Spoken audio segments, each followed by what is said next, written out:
কি এবং প্রকৃত উপসেট কি। এখন এই উপসেট যদি আমি বলি যে এ একটা সেট, তাহলে এখানে এ বি সি এই সেটে কয়টা উপাদান? 3টা উপাদান। তাহলে উপসেট কাকে বলে? আমরা এভাবে বলতে পারবো, কোন সেট হতে যতগুলো সেট গঠন করা হয়, এটা একটা সেট, একটা সেট, এই সেট থেকে কতগুলো সেট গঠন করা যায়, প্রত্যেকটি হবে এই প্রদত্ত সেটের উপসেট। আমি যদি এই সেট থেকে যদি আমি একটা এ বি সেট গঠন করি, তাহলে এই এ বি সেটটা হবে, এই এ বি সেটটা হচ্ছে প্রদত্ত সেটের উপসেট। তার মানে আমরা এভাবে বলতে পারবো, কোন সেটের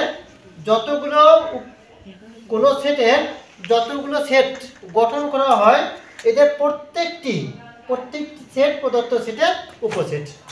এখন এইটা উপসেট কি হবে? তাহলে এখন এটা যদি আমি সম্পূর্ণ একবার নেব, এ বি সি সম্পূর্ণ একবার নিলাম, এরপর কি করবো? দুইটা জায়গার সংখ্যা নেই, এর সাথে বি একবার নেওয়া যাবে, এর সাথে একবার সি নেওয়া যাবে, তাহলে এর সাথে একবার বি নিলাম, এরপর কত? এর সাথে একবার সি নেওয়া যাবে, এরপর কি নেওয়া যাবে? আবার বির সাথে সি নেওয়া যাবে, বির সাথে সি। তাহলে দুইটা যদি আমি নেই, প্রত্যেকের সম্পূর্ণ সেটটা নেব, এরপর কি এর সাথে একবার বি নিলাম, এর সাথে একবার সি নিলাম এবং বির সাথে একবার সি নিলাম। এরপর আর কি কি গঠন করা যাবে? এ একবার নেওয়া যাবে, বি একবার নেওয়া যাবে এবং সি একবার নেওয়া যাবে। তাহলে যদি এ নেই, এ একবার, তারপর কি বি, এরপর আছে সি। তাহলে অলরেডি আমার কিন্তু একটা উপসেট, একটা, দুইটা, তিনটা, চারটা, পাঁচটা, ছয়টা, সাতটা হয়ে গেছে। এখন শেষে আরেকটা নিতে হবে, এইটাকে বলা ফাঁকা চিহ্ন বা ফাঁকা সেট। এটা কি? এটা হচ্ছে ফাঁকা সেট। তাহলে মোট কয়টা উপাদান? 8টা। এই 8টা উপাদানের প্রত্যেকটি হচ্ছে এই প্রদত্ত সেটের উপসেট। ক্লিয়ার? এবং উপসেট চিহ্নটাকে আমরা কিভাবে প্রকাশ করতে পারি? উপসেট চিহ্নটাকে আমরা এই সাবসেট আকারে প্রকাশ করতে পারি। এখন যদি আমি এই সেটটাকে বি মনে করি, তাহলে এ একটা সেট, বি একটা সেট, তাহলে আমরা যদি তাহলে এই বি সেটটা এ সেটের উপসেট, তাহলে আমরা অবশ্যই বলতে পারবো এখানে বি দেবো আর এখানে কত দেবো? এ দেবো। তাহলে এই বি সেটটা হবে এ সেটের উপসেট, এটা হচ্ছে কি? সাবসেট। এটা হচ্ছে আমাদের প্রকৃত সেটের প্রতীক। তাহলে এ সেটের বি সেটটা হচ্ছে এ সেটের একটা উপাদান বা উপসেট।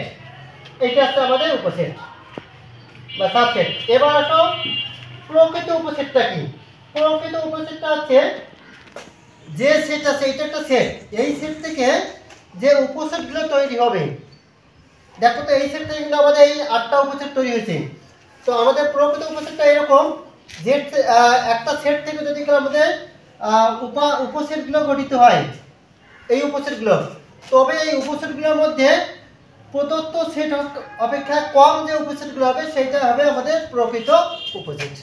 তার মধ্যে যে সেটের উপসেটগুলোর মধ্যে যে উপসেটটা উপাদান সংখ্যা প্রদত্ত সেটের উপাদান সংখ্যা অপেক্ষা কম, সেটা হচ্ছে আমাদের প্রপার সাবসেট বা প্রকৃত উপসেট। তাহলে দেখো, এইটা একটা সেট, এই সেটে কিন্তু আমাদের এইগুলো হচ্ছে কি? উপসেট। এই উপসেটগুলোর মধ্যে যে সেটটা এই উপাদান যে এখানে 3টা আছে, এই 3টা অপেক্ষা যে কম উপাদানগুলো হবে, সেইটা হচ্ছে আমাদের প্রকৃত উপসেট অথবা প্রপার সাবসেট। তার মানে এখানে দেখো, আমাদের এখানে কয়টা উপাদান? 3টা উপাদান, এখানেও 3টা উপাদান। তাহলে প্রপার সাবসেট বা প্রকৃত উপসেটের ক্ষেত্রে এই উপাদান, এই 3টা উপাদান বাদে বাকি যে কম উপাদানগুলো থাকবে, এই উপাদানই হবে আমাদের প্রকৃত সাবসেট। তাহলে এই সেটটার প্রকৃত সাবসেট কোনটা হবে? তাহলে এটা বাদে এই বাকি 7টা হবে। এই বাকি 7টা হচ্ছে কি? প্রকৃত উপসেট। তবে প্রকৃত উপসেটকে আমরা কিভাবে প্রকাশ করি? এটাকে শুধু এই প্রপার সাবসেটে এই আকারে প্রকাশ করব। আমি যেখানে এ একটা সেট ধরি, এর মানটা তো অবশ্যই ছোট আছে, তাহলে এ এবং বি। তার মানে এখন এইটা হচ্ছে আমাদের কি? প্রপার সাবসেট, আর এটা হচ্ছে সাবসেট।